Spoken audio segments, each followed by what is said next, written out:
Ramadan, Ramadan, Ramadan di hati. Ramadan, Ramadan, ku mohon usah pergi. Assalamualaikum warahmatullahi wabarakatuh. Bismillahirrahmanirrahim. Wassalatu wassalamu ala asrafil mursalin Sayyidina Muhammadin wa ala alihi wa sahbihi ajma'in. Para pemirsa sekalian, kita akan mencoba membahas dalam video ini tentang beberapa permasalahan yang sempat ditanyakan oleh masyarakat kepada saya. Ya, kebetulan tema yang akan kita bahas kali ini adalah tentang bagaimana hukum mensucikan najis dengan debu. Baik, kita langsung saksikan penjelasan saya yang akan kami tampilkan di dalam bentuk slideshow. Marilah kita bahas pembahasan ini dengan tema mensucikan najis dengan debu. Sebagaimana yang telah saya katakan tadi bahwa pembahasan ini berasal dari pertanyaan yang disampaikan oleh masyarakat dalam Majelis Bahasul Masail di Desa Jatisari, Kecamatan Wonosari, Kabupaten Malang. Oke. Dalam pembahasan ini kita akan mencoba untuk menjawab pertanyaan-pertanyaan sebagai berikut. Yang pertama, bagaimana hukum mensucikan najis dengan debu pada badan? Yang kedua, bagaimana hukum mensucikan najis dengan debu pada tempat ibadah atau lantai? Yang ketiga, jika hal itu boleh, apakah kebolehan itu sebatas ketika tidak ada air atau pada segala kondisi?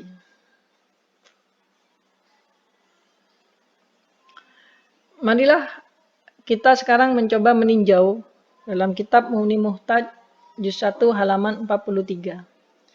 Pada statement terakhir itu ada perkataan begini. Wa taharatu fit tarjamati syamilatun lil wudu wal wusli wa izalatin najasati wat tayammumi al atiyati ma'ama yata'allaqu biha. Kesimpulannya, taharah meliputi wudu, mandi besar, menghilangkan najis, tayamum dan segala yang berkaitan dengannya. Oke, dari Mughni Muhtaj coba kita meninjau pada bagian Mughni Muhtaj yang lain, tadi halaman 43, sekarang halaman 45. Itu dikatakan dalam ada statement mengatakan di situ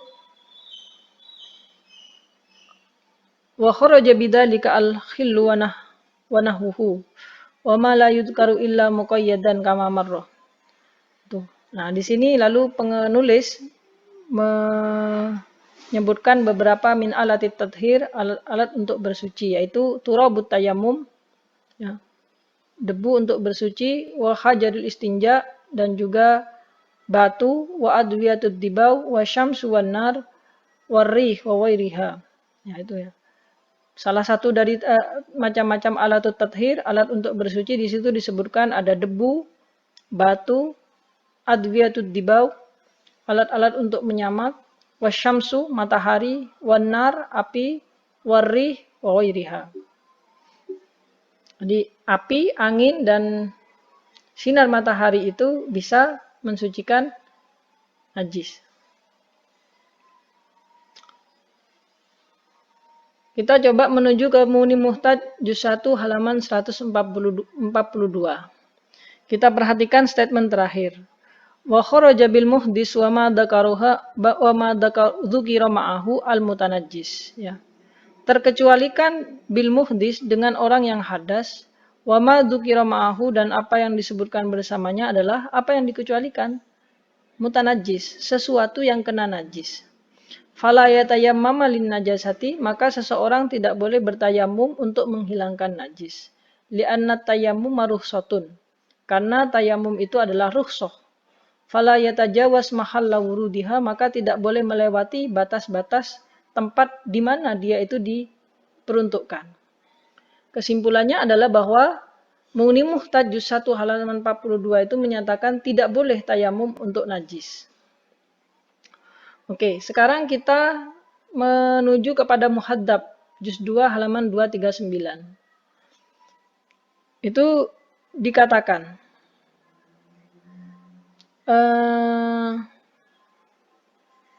wala yajuzu, statement terakhir diperhatikan. Wala yajuzu dzalika an izalatin najasati. Ya.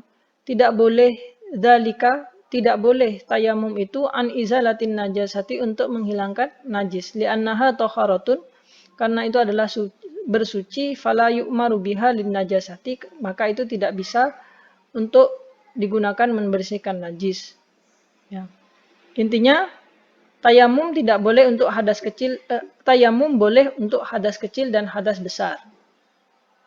Demikian Muhaddab juz 2 halaman 239. Yang kedua, tata cara tayamum bagi hadas besar sama dengan tayamum bagi hadas kecil. Yang ketiga, tayamum tidak boleh untuk menghilangkan najis.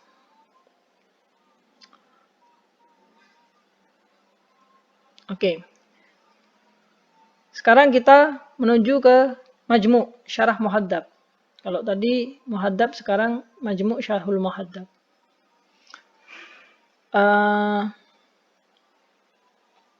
Dikatakan, statement terakhir diperhatikan. Wala yajuzu fi izalatin najasati. Tidak boleh tayamum itu fi izalatin najasati untuk menghilangkan najis. Wa daliluhu ma dzakarahul musannif. Ya. Dalilnya adalah apa yang sudah dikatakan oleh musannif di atas. Itu ada hadis tadi. Intinya, tayamum tidak boleh untuk menghilangkan najis. Kita ke Bughyatul Mustarsyidin halaman 29. Itu ada permasalahan tentang izalatun najis anil badan syartun fit tayammumi. Menghilangkan najis pada badan menjadi syarat bagi tayamum. Nah, sekarang kalau masalahnya in ta'addara izalatuha, jika tidak bisa menghilangkannya, linahwi maradin, misalkan karena sakit, wa faqdima'in atau tidak ada air. Nah, di sini kalau demikian dikatakan tayammama wa shalla. Orang tersebut harus bertayamum wa shalla dan salat li hurmatil waqti, untuk hurmatil waqti, wa qada, dan dia mengqada. Ada pendapat imam yang lain dikatakan la yasihhu tayammum qabla izalatin najasati, tidak sah tayamum itu sebelum menghilangkan najis. Intinya wajib menghilangkan najis pada badan sebelum tayamum. Jika tidak ada air, maka bertayamum dan sholat dihurmatil wakti. Coba kita lihat Majmu' Syarhul Muhaddab juz 2 halaman 242.